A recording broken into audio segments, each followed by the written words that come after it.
एक ठंडी सर्द रात को सलमा आईने के सामने खड़ी थी और उसकी आंखें आंसुओं में डूबी हुई थीं। उसने अपना हाथ अपने थोड़े फूले हुए पेट पर रखा और डर और पछतावे से कांप उठी। कोई भी उसके उस अंधेरे रहस्य के बारे में नहीं जानता था, एक रहस्य जो उसके साथ हमेशा के लिए दफन हो जाएगा। उसने अपने चचेरे भाई खालिद के साथ एक नाजायज़ संबंध खत्म कर दिया था, जिसने उसे झूठे वादे करके बहलाया था और फिर गर्भावस्था के बारे में जानने के बाद उसे अकेला छोड़कर भाग गया था। खालिद एक कायर की तरह गायब हो गया था और उसे अपने भयानक भाग्य का सामना करने के लिए छोड़ दिया था। उसी रात मुस्तफ़ा अपनी माँ के साथ बैठा था और सलमा के बारे में एक संभावित दुल्हन के रूप में बात कर रहा था। मुस्तफ़ा एक अच्छा आदमी था जिसकी उम्र 35 साल थी। उसकी पहले शादी नहीं हुई थी और वो एक बड़ी कंपनी में एक सफल इंजीनियर के रूप में काम करता था। उसकी माँ सलमा के परिवार को अच्छी तरह से जानती थी और उसे अपने इकलौते बेटे के लिए एक उपयुक्त लड़की मानती थी। लेकिन सलमा एक आंतरिक नर्क में जी रही थी जिसके बारे में कोई नहीं जानता था। जब मुस्तफ़ा का शादी का प्रस्ताव आया तो उसने इसे अपने परिवार को तबाह कर देने वाले घोटाले से बचने का एकमात्र रास्ता माना। सलमा राज़ी हो गई और एक फीकी मुस्कान दी जिसने हज़ारों राज छिपा रखे थे। वह 8 सप्ताह की गर्भवती थी और समय बेरहमी से बीत रहा था। सगाई के दिन सलमा के लिए एक दुस्वप्न की तरह बीते। वो मुस्तफ़ा के सामने खुशी का नाटक करती थी जो उसे प्यार और ध्यान से भर देता था। उसका हर मीठा शब्द उसके दिल में छुरे की तरह चुभता था, लेकिन उसे आगे बढ़ना था। उसने शादी की तारीख जल्दी तय करने का प्रबंध किया और सबको यकीन दिलाया कि वो लंबी सगाई नहीं चाहती। शादी की रात उसने अपना सफ़ेद जोड़ा पहना और महसूस किया कि वो अपने जीवन के सबसे पवित्र आदमी के साथ धोखा कर रही है। उसने अपने पिता की बाह पकड़ी और हॉल में प्रवेश किया। मुस्तफ़ा की ओर देखा जो उसे सच्चे प्यार से भरी आंखों से देख रहा था। उसका दिल टूट रहा था, फिर भी वो आगे बढ़ी। शादी के 1 महीने बाद उसने मुस्तफ़ा को बताया कि वो गर्भवती है। वो अवर्णनीय खुशी से भर गया और अल्लाह का शुक्रिया अदा करते हुए उसे दोनों हाथों से उठा लिया। उसने एक पल के लिए भी संदेह नहीं किया कि बच्चा उसका नहीं है। वो खुशी से दिन और हफ्ते गिन रहा था, जबकि सलमा उन्हें डर और चिंता के साथ गिन रही थी। जब समय से पहले प्रसव का समय आया, जैसा कि उसने दावा किया था, उसने एक सुंदर लड़के को जन्म दिया जिसका नाम उन्होंने करीम रखा। मुस्तफ़ा खुशी से रोया और सलमा के माथे पर चूमकर इस आशीर्वाद के लिए उसे धन्यवाद दिया। साल बीतते गए और करीम उनकी आंखों के सामने बड़ा होता गया। वो एक बुद्धिमान और सुंदर बच्चा था, लेकिन उसके चेहरे में कुछ विभिन्नता थी। सलमा हर दिन देखती थी कि कैसे उसके बेटे के चेहरे पर खालिद की विशेषताएं उभर रही थीं और वो एक स्थायी आतंक में जी रही थी। एक रात वो एक दुस्वप्न देखकर जागी जिसमें उसने देखा कि मुस्तफ़ा सच्चाई का पता लगाकर उसे बाहर निकाल रहा है। उसने मुस्तफ़ा के प्रति दोगुना प्यार दिखाना शुरू कर दिया। जो उसने बिना बताए उसके साथ किया था, उसकी भरपाई करने की कोशिश कर रही थी। मुस्तफ़ा इस अतिरिक्त प्यार से हैरान होता था, लेकिन वो अपनी पत्नी और बेटे के साथ खुश था। 5वें साल में कुछ अनपेक्षित हुआ। खालिद अचानक उनके जीवन में वापस आया। उसने शादी कर ली थी और उसी इलाके में रहने के लिए लौट आया था। सलमा ने उसे एक दिन बाजार में देखा और वहीं जम गई। उसका दिल लगभग रुक गया था। खालिद ने उसकी ओर एक ठंडी मुस्कान के साथ देखा, जैसे उसे कह रहा हो कि उसका रहस्य अभी भी सुरक्षित है। वो कांपती हुई घर लौटी और उस दिन से उसने दोगुनी चिंता में जीना शुरू कर दिया। उसे डर था कि खालिद मुस्तफ़ा को बता देगा, या वो अपने बेटे को देखना चाहेगा, या सच्चाई किसी न किसी तरह से सामने आ जाएगी। 7वें साल में करीम बहुत बीमार पड़ गया और उसे तत्काल रक्त संचार ब्लड ट्रांसफ्यूजन की आवश्यकता थी। मुस्तफ़ा जल्दी से उसे खून देने गया, लेकिन डॉक्टर ने उसे बताया कि उसका रक्त समूह ब्लड ग्रुप बच्चे के रक्त समूह से मेल नहीं खाता है। मुस्तफ़ा हैरान था, लेकिन उसने कोई संदेह नहीं किया क्योंकि वो जानता था कि आनुवंशिक रूप से ये संभव है। लेकिन सलमा उस पल डर से लगभग मर गई थी। उसे लगा कि दीवारें उसे दबा रही हैं और रहस्य उजागर होने के कगार पर है। सौभाग्य से मुस्तफ़ा ने इस बात पर ज्यादा गौर नहीं किया और एक रिश्तेदार ने बच्चे को खून दिया। लेकिन उस घटना ने उसके अवचेतन मन में संदेह का एक छोटा बीज बो दिया। वो ऐसी चीजें नोटिस करने लगा जिन पर उसने पहले ध्यान नहीं दिया था। करीम की विशेषताएं जो उससे बहुत मेल नहीं खाती थीं, और उसकी आंखें जिनका रंग अलग था। वो जल्दी से इन विचारों को भगा देता था, उन्हें शैतान की फुसफुसाहट मानता था। सलमा ने मुस्तफ़ा की निगाहों में एक मामूली बदलाव देखा और महसूस करना शुरू कर दिया कि समय खत्म हो रहा है। एक रात सलमा ने मुस्तफ़ा को अपने दोस्त के साथ फ़ोन पर रक्त समूह की घटना के बारे में बात करते हुए सुना। वो हिचकिचाती आवाज़ में कह रहा था, कभी कभी मेरे दिमाग में अजीब विचार आते हैं, लेकिन मैं अपनी पत्नी पर पूरी तरह से भरोसा करता हूँ। 8वां और 9वां साल तुलनात्मक रूप से शांति से बीता, लेकिन सलमा अंदर से खोखली होती जा रही थी। अपराध बोध उसे हर दिन जिंदा खा रहा था। उसने नमाज पढ़ना और अल्लाह से माफी मांगना शुरू कर दिया और रात की गहराई में मुस्तफ़ा के साथ जो किया था उसके लिए रोती थी। वो उसे देखती थी जब वो करीम के साथ पूरे प्यार से खेलता था और महसूस करती थी कि वो इस अच्छे आदमी के लायक नहीं है। 10वें साल में जो होना था वही हुआ।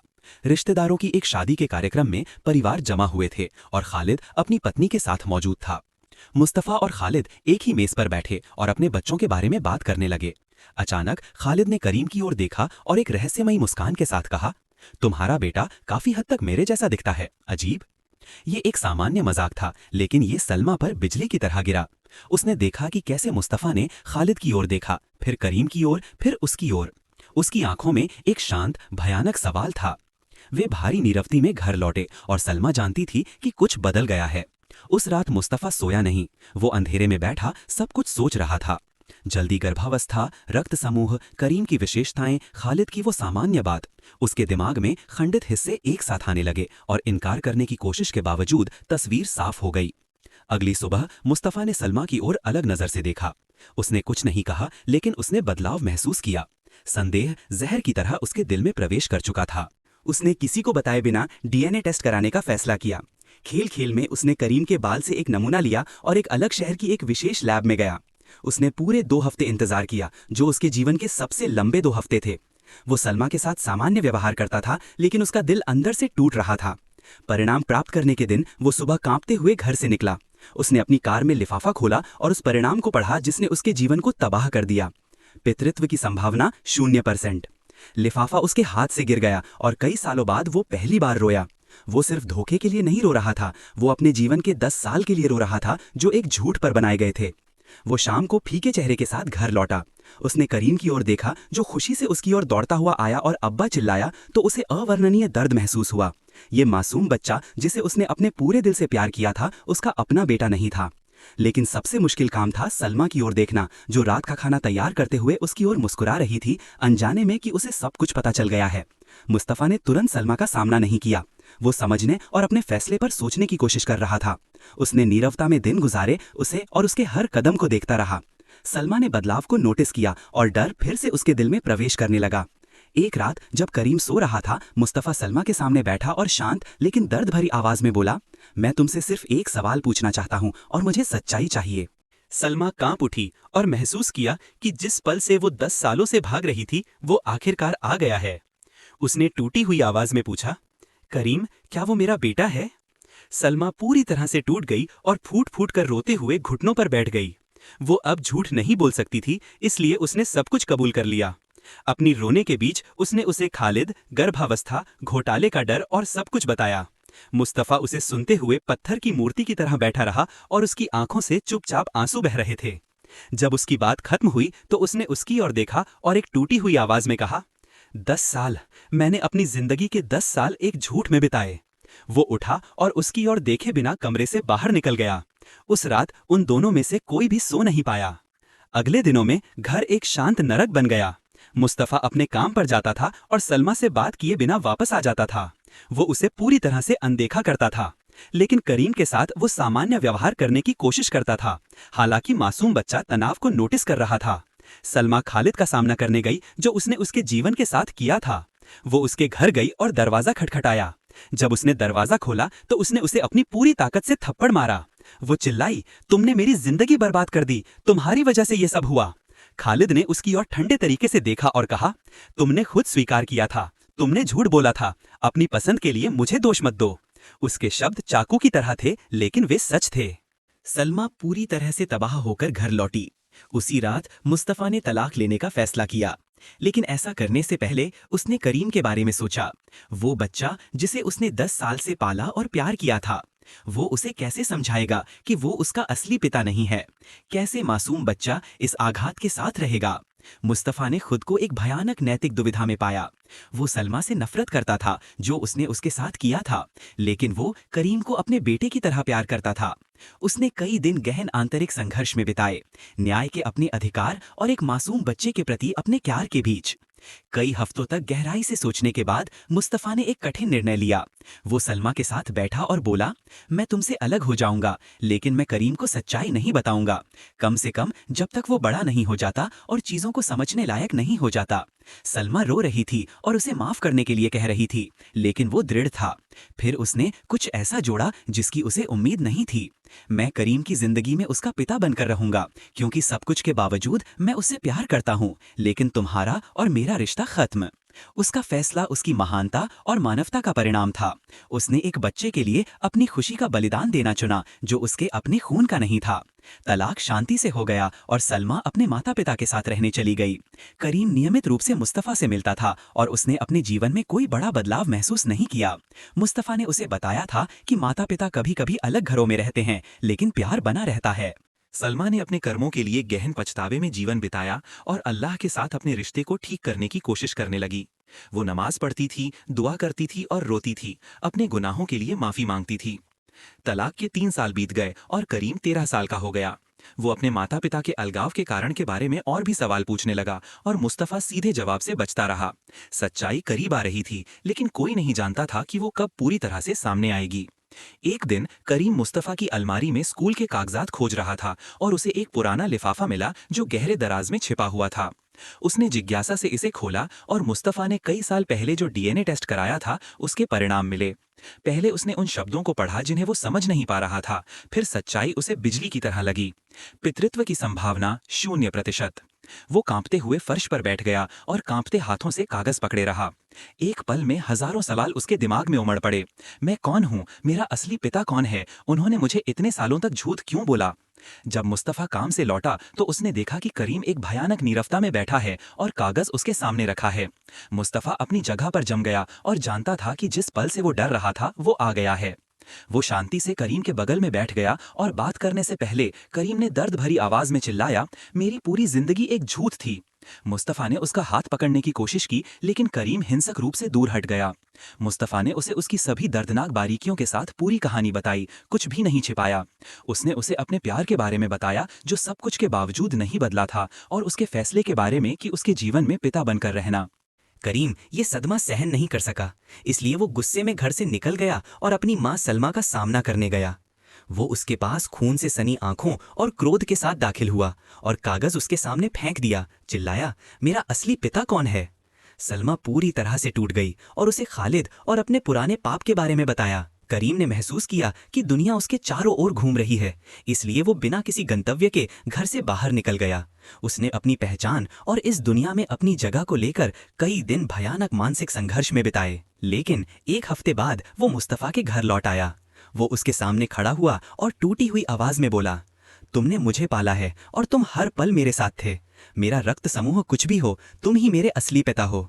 उसने उसे कसकर गले लगाया और वे दोनों एक साथ देर तक रोए, जिसने उनके जख्मों को भर दिया। करीम ने बाद में खालिद का सामना किया और उसे पिता के रूप में स्वीकार करने से इनकार करते हुए कहा, असली पिता वो नहीं होता जो जन्म देता है, बल्कि वो होता है जो पालता है और बलिदान करता है। सलमा ने अपना बाकी जीवन गहरे पछतावे में बिताया और अपने बेटे के साथ सीमित संबंध बनाए रखा, जिसने उसे माफ कर दिया था लेकिन भूला नहीं था। मुस्तफ़ा और करीम आखिरकार एक साथ थे, और जब मुस्तफ़ा कई साल बाद मरा तो करीम उसका हाथ पकड़े हुए था और कह रहा था, धन्यवाद अब्बा, सब कुछ के लिए धन्यवाद। मुस्तफ़ा को एक महान व्यक्ति के रूप में दफनाया गया, जिसने एक बच्चे के लिए सब कुछ त्याग दिया जिसे उसने दिल से प्यार किया था। कब्रिस्तान का दृश्य विशाल था। आकाश ग्रे बादलों से ढका था, जैसे वे चुपचाप अपना दुख साझा कर रहे हों। करीम अपने काले सूट में खड़ा था। उसकी आंखें आंसुओं से भरी थीं, लेकिन उसका दिल नफरत के बजाय कृतज्ञता से भरा था। उसने महसूस किया कि उसने अपने पिता को 2 बार खोया है, एक बार जब उसने सच्चाई का पता लगाया और एक बार जब उसने उसे हमेशा के लिए विदा किया। दफन खत्म होने के बाद वो कब्र के पास अकेले कई घंटे बैठा रहा। हवा धीरे से कंकड़ों पर बह रही थी, जैसे उसे फुसफुसा रही हो। वो गया नहीं है, वो तुम्हारे अंदर जीवित है। उसने टूटी हुई आवाज में बात करना शुरू किया, जानते हो अब्बा, तुम हमेशा मुझसे कहते थे कि मर्दानगी खून में नहीं कर्मों में है। मैंने तब ये नहीं समझा था, अब मैं समझ गया हूँ कि तुमने बातों से नहीं बल्कि कर्मों से मिसाल कायम की, धैर्य, दान और सपने। फिर उसने एक मुट्ठी मिट्टी ली और धीरे से कब्र पर रखी और फुसफुसाया, मैं तुमसे वादा करता हूँ, मैं वो जीवन जीऊंगा जो तुम चाहते थे, ईमानदार, न्यायप्रिय, प्यार करने वाला। मैं दूंगा और कुछ नहीं मांगूंगा। दिन बीत गए और करीम का कब्रिस्तान जाना शुक्रवार की आदत बन गई। वो वहां लंबे समय तक बैठता था, मुस्तफ़ा के साथ अपनी यादों को याद करता था। फज्र की नमाज के लिए उसे जगाने की आवाज़, साइकिल चलाना सिखाते समय उसकी हंसी, और जब वो उदास महसूस करता था तो उसका शांत स्नेह। हर याद एक छोटा दूसरा जीवन था जो उसके पिता ने उसे दूर से दिया था। दूसरी ओर सलमा लंबे समय तक अपने कमरे के दरवाजे के सामने खड़ी रही, हिल नहीं पाई। फिर प्रवेश किया और रोते हुए सिजदा किया। कांपती हुई आवाज में उसने अपनी प्रार्थना में कहा, हे अल्लाह, उसे माफ कर दो जैसे उसने मुझे माफ किया, और मुझे माफ कर दो जैसे वो मुझ पर धैर्यवान था। वो भूलने लायक महान नहीं था। उसने कहा, आह मुस्तफ़ा, तुम पुरुषों में सर्वश्रेष्ठ थे। अगर समय वापस जा सकता तो मैं तुम्हें सच्चाई बता देती, चाहे कुछ भी हो जाता। अगर मैं वापस जा सकती तो मैं अपनी जिंदगी बर्बाद करने से पहले अपने डर को मार देती। तब चांद बादलों के बीच से निकला और उसकी रोशनी कब्र के पत्थरों पर प्रतिबिंबित हुई, जैसे वे शांति से चमक रहे हों। सलमा थोड़ी कांपी, फिर एक दुखद मुस्कान दी जब वो जगह छोड़ रही थी। उसने आखिरकार पछतावे और अच्छे कामों के रास्ते पर एक नया जीवन शुरू करने का फैसला किया, जिससे वो अपने लंबे दर्द और गोपनीयता के अतीत का प्रायश्चित करेगी। और करीम वो बड़ा हुआ और अपने पिता, जिसने उसे पाला था, की तरह एक सफल युवक बना। उसने अपनी पढ़ाई पूरी की और एक इंजीनियर के रूप में स्नातक हुआ, जैसा कि मुस्तफ़ा उसके लिए सपना देखता था। अपने पहले कार्य दिवस पर उसने मुस्तफ़ा की एक तस्वीर ली और उसे अपनी डेस्क पर रखा। वो कभी कभी उसकी ओर देखता था और उसमें शांति पाता था। एक शाम करीम ने अपनी डायरी में लिखा, जहां वो अपने विचारों को दर्ज करता था, रक्त पितृत्व नहीं बनाता, प्यार इसे बनाता है। मेरे पिता मुस्तफ़ा, तुमने मुझे सोने की विरासत नहीं दी, बल्कि महानता की विरासत दी। भलाई की ओर मेरा हर कदम तुम्हारा ही विस्तार है, क्योंकि तुमने ही मुझे रास्ता सिखाया। और करीम अपना जीवन व्यतीत करने लगा, अपने पिता का नाम धारण करके उसे अपमान के शीर्षक से नहीं, बल्कि उसके योग्य शीर्षक से याद करता था। जो लोग उसके असली पिता के बारे में पूछते थे, उनसे वो कहता था, मैंने अपने असली पिता को अपने हाथों से दफनाया है, लेकिन वो मेरे दिल में जीवित है और मेरे हर अच्छे काम में उनका नाम है। कहानी के अंतिम दृश्य में कई सालों बाद करीम अपने छोटे बेटे के साथ उसी कब्रिस्तान में चल रहा था। वो मुस्तफ़ा की कब्र के सामने खड़ा हुआ और अपने बेटे से शांत तरीके से बोला, ये तुम्हारे दादा है मेरे बेटे, एक आदमी जिसे मेरे खून ने जन्म नहीं दिया, लेकिन उन्होंने मुझे सिखाया कि पिता कैसे बनते हैं। उनसे सीखो कि सच्चे प्यार के लिए पवित्र होने के लिए किसी रिश्तेदारी की आवश्यकता नहीं होती है।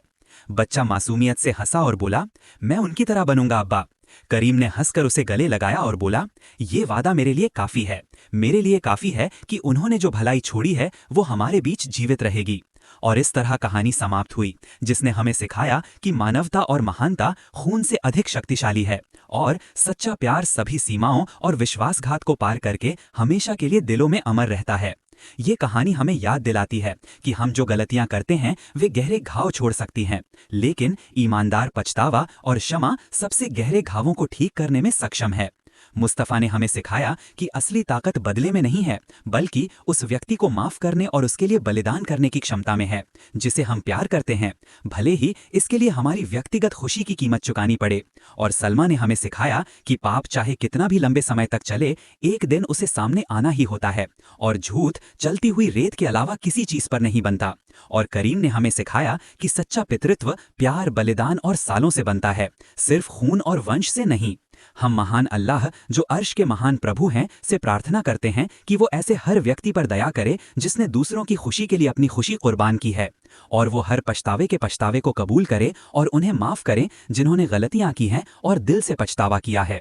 प्रिय दर्शकों और श्रोताओं, शुरू से अंत तक इस मर्मस्पर्शी कहानी का अनुसरण करने के लिए आपका बहुत बहुत धन्यवाद।